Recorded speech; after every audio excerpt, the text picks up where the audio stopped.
समंदर के बॉटम पर इंटरनेट केबल को अगर शार्क काट ले तो उसको ठीक कैसे किया जाता है। सबसे बढ़कर ये पता कैसे चलता है कि हजारों मील के समंदर में केबल कहां से टूटी है। इस वीडियो से लेकर पूरा यूट्यूब, टिकटॉक, इंस्टाग्राम और यहाँ तक के पूरा ग्लोबल टेक सिस्टम ही आजकल इंटरनेट के जरिए एक दूसरे से जुड़ा हुआ है और पूरे इंटरनेट का 99% ट्रैफिक समंदर के बॉटम पे मौजूद छुपी हुई केबल्स के सहारे गुजरता है। एक ऐसा ट्रैफिक का हाईवे जिसे हम रोजाना इस्तेमाल तो करते हैं लेकिन देख नहीं सकते। ज़ेम टीवी की वीडियोस में एक बार फिर से खुशामदीद। नाजरीन, अंडर सी केबल्स का नेटवर्क इतना बड़ा है कि वो तमाम कॉन्टिनेंट्स को आपस में जोड़े हुए है। ये केबल्स ज्यादा से ज्यादा 8000 मीटर की गहराई में बिछाई गई हैं, जहां प्रेशर 5300 kg पर स्क्वायर इंच जितना होता है। ये ऐसा ही है जैसे इंसानी पाँव की सबसे छोटी उंगली पर एक अफ्रीकन हाथी जितना वजन डाल दिया जाए। इतने ज्यादा प्रेशर में अंडर सी केबल्स का सबसे छोटा हिस्सा अजरबैजान से तुर्कमानिस्तान के बीच ब्लैक सी के नीचे से गुजर रहा है, जिसकी लंबाई करीब 300 किलोमीटर है और सबसे बड़ा हिस्सा 6600 किलोमीटर लंबा है, जिसको मरिया केबल का नाम दिया गया है। ये अमेरिका में वर्जीनिया बीच से शुरू होकर अटलांटिक ओशन की अंधेरी गहराइयों से होकर स्पेन के बिलबाओ पर आकर खत्म होती है।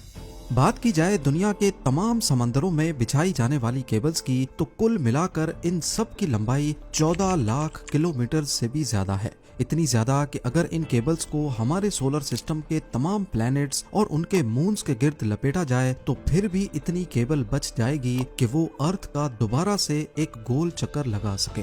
अब जाहिर है इतनी लंबी केबल्स, वो भी समंदर में 8000 मीटर की गहराई में बिछाना कोई हल्का काम तो नहीं है। सिर्फ 1 किलोमीटर सबमरीन केबल को बिछाने में ज्यादा से ज्यादा 25 लाख US का खर्चा आता है। तो अब आप खुद अंदाजा लगा लें कि 14 लाख किलोमीटर केबल बिछाने में कितना खर्चा आया होगा। पर आखिर इतना सब कुछ करने की जरूरत ही क्या थी, जब आज के दौर में यही काम सैटेलाइट्स की मदद लेकर पूरी दुनिया को वायरलेसली आपस में कनेक्ट रखा जा सकता है। असल में देखा जाए तो पूरी दुनिया में 493 सबमरीन केबल्स मौजूद हैं। हर एक केबल 4000 टेराबिट्स का डाटा झेल सकती है, वो भी सिर्फ 1 सेकंड में। इसको यूं समझ लें कि सिर्फ एक केबल पर 8 करोड़ लोग 4K मूवी एक साथ स्ट्रीम कर सकते हैं और ऐसी 493 केबल्स हैं। इसके बरक्स यही काम अगर सैटेलाइट करेगी तो एक सैटेलाइट पर वही 4K मूवी सिर्फ 24,000 लोग एक साथ देख पाएंगे। अब लोगों की डिमांड्स पूरी करने के लिए होगा ये कि ज्यादा से ज्यादा सैटेलाइट्स इंस्टॉल करनी पड़ेंगी, जिसमें खर्चा भी ज्यादा होगा और मेंटेनेंस भी। सबमरीन केबल के मुकाबले में सैटेलाइट की मेंटेनेंस ज्यादा कॉस्टली भी है और मुश्किल भी, और अगर किसी वजह से सैटेलाइट में मेजर फॉल्ट आ जाए तो उसको रिप्लेस करने में 40 करोड़ US का खर्चा बर्दाश्त करना होगा। यही वजह है कि लाखों किलोमीटर्स की केबल समंदर के नीचे बिछाना सैटेलाइट या वायरलेस कनेक्टिविटी से ज्यादा आसान है। इस अंडर सी हाईवे में हर वक्त करोड़ों गीगाबाइट्स का डाटा ट्रेवल कर रहा है। इसका मतलब है कि ये हाईवे भी काफी चौड़ा होगा, यानी ये केबल्स एक आम घरेलू फाइबर ऑप्टिक केबल से ज्यादा मोटी होगी। पर ऐसा नहीं है। देखने में ये येलो और ब्लैक केबल एक होज पाइप जितनी मोटी है, लेकिन असल में इसके बीच से गुजरने वाली फाइबर ऑप्टिक केबल बाल जितनी पतली है। तो अब सवाल उठता है कि इतनी पतली तार के बीच से इतना ज्यादा डाटा कैसे भेजा जाता है। इस बाल जितनी वायर को फाइबर ऑप्टिक का कोर कहा जाता है, जो कि गिलास या फिर प्लास्टिक से बना होता है। इसके बीच से लाइट गुजरती है जो डाटा को छोटे छोटे पैकेट्स में लेकर ट्रेवल करती है। सबसे पहले कंप्यूटर में मौजूद डाटा को इलेक्ट्रिकल सिग्नल से लाइट सिग्नल में एक ट्रांसमीटर की मदद से कन्वर्ट किया जाता है। ट्रांसमीटर ये काम लेजर लाइट या फिर LED के जरिए करता है। ये लाइट सिग्नल पल्स की सूरत में ट्रांसमिट या भेजा जाता है, जिसके सिर्फ 2 ही पार्ट्स होते हैं, वंस और जीरोस। लाइट पल्स 1 को जाहिर करता है और जब कोई पल्स नहीं होता तो वो 0 को जाहिर करता है। इन पल्सेस को एक जगह से दूसरी जगह लेकर जाना कोर का काम होता है, जिसके बीच लाइट ट्रेवल करती है। इस कोर के बाहर एक लेयर होती है जिसको क्लैडिंग कहते हैं, और ये लेयर लाइट को कोर से बाहर निकलने से रोकती है। अगर लाइट कोर से बाहर निकलने की कोशिश भी करेगी तो क्लैडिंग उसको वापस कोर के अंदर ही बाउंस बैक करवाता है। इस प्रोसेस को टोटल इंटरनल रिफ्लेक्शन कहा जाता है। अब ज्यादा फासले पर ये लाइट सिग्नल वीक हो जाता है, जिसके लिए हर 100 किलोमीटर के बाद एक रिपीटर लगाया जाता है जो लाइट सिग्नल को बूस्ट कर देता है। इसी पार्ट को पूरा करने के लिए कोर और क्लैडिंग के ऊपर कॉपर की एक लेयर चढ़ाई जाती है, जिसमें 10,000 वोल्ट्स का डीसी करंट भेजा जाता है। क्योंकि ओशन के बीच कोई पावर सोर्स तो होता नहीं, इसीलिए इन एम्पलीफायर्स को पावर देने के लिए कॉपर लेयर से गुजरने वाला करंट काम में लाया जाता है। फाइबर ऑप्टिक केबल एक से ज्यादा सिग्नल्स भी एक साथ ट्रांसमिट करने की सलाहियत रखती हैं। इस टेक्निक को वेवलेंथ डिवीजन मल्टीप्लेक्सिंग यानी WDM कहा जाता है। मुख्तलिफ कलर्स की लाइट को एक साथ फाइबर ऑप्टिक से गुजारा जाता है और हर एक कलर की लाइट में अलग अलग डाटा पैकेट्स होते हैं। जैसा कि आप जानते हैं कि speed of light 1079 million kilometres per hour होती है, यानी ये डाटा एक जगह से दूसरी जगह स्पीड ऑफ लाइट से पलक झपकते ही पहुंच जाता है।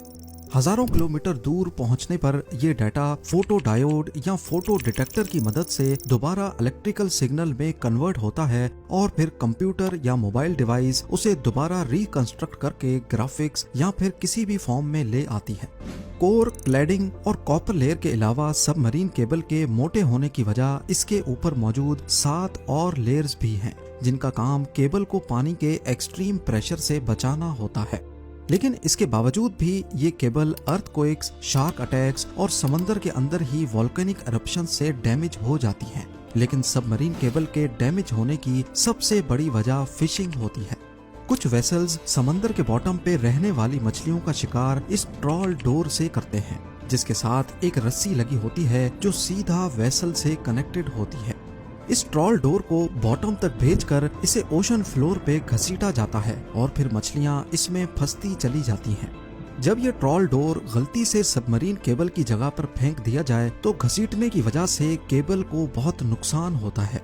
अब यहाँ आप सबके जहन में एक ही सवाल आ रहा होगा कि इतने वसी और बयाबान समंदर के बॉटम में अगर सबमरीन केबल डैमेज हो जाएं तो फिर इनको ठीक कैसे किया जाता है।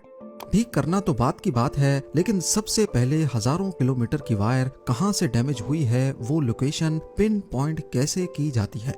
आपको यहाँ बताते चलें कि आजकल की मॉडर्न सबमरीन केबल्स 1 इंच मोटी होती हैं और 1 किलोमीटर वायर का वजन करीब 1400 kg होता है, यानी एक सेडान गाड़ी जितना।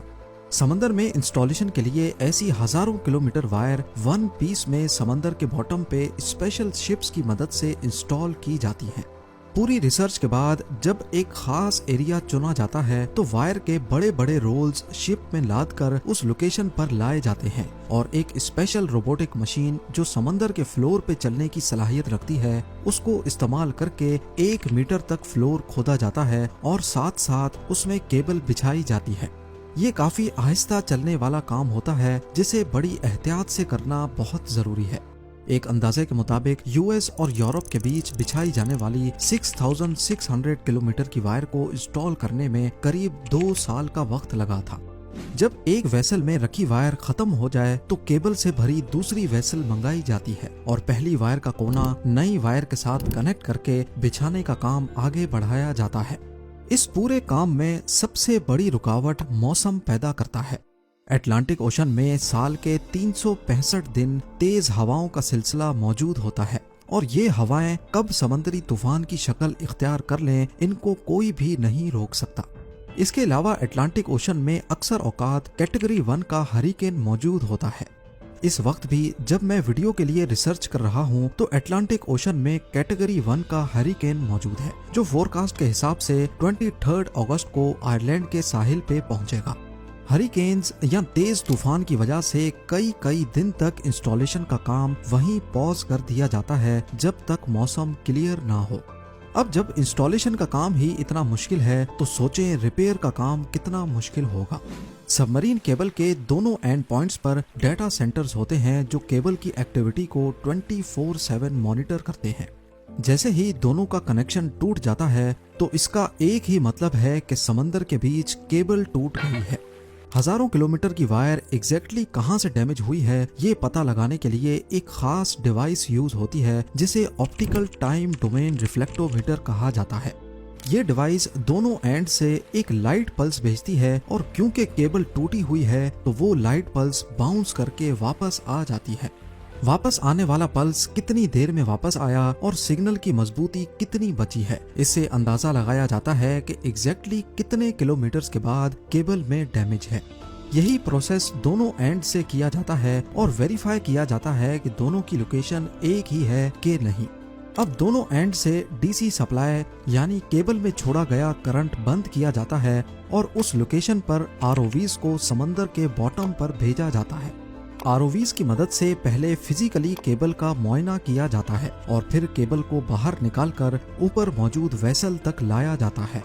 केबल का वो हिस्सा जो डैमेज हो गया हो वो काट कर उसमें दूसरा पीस लगाया जाता है।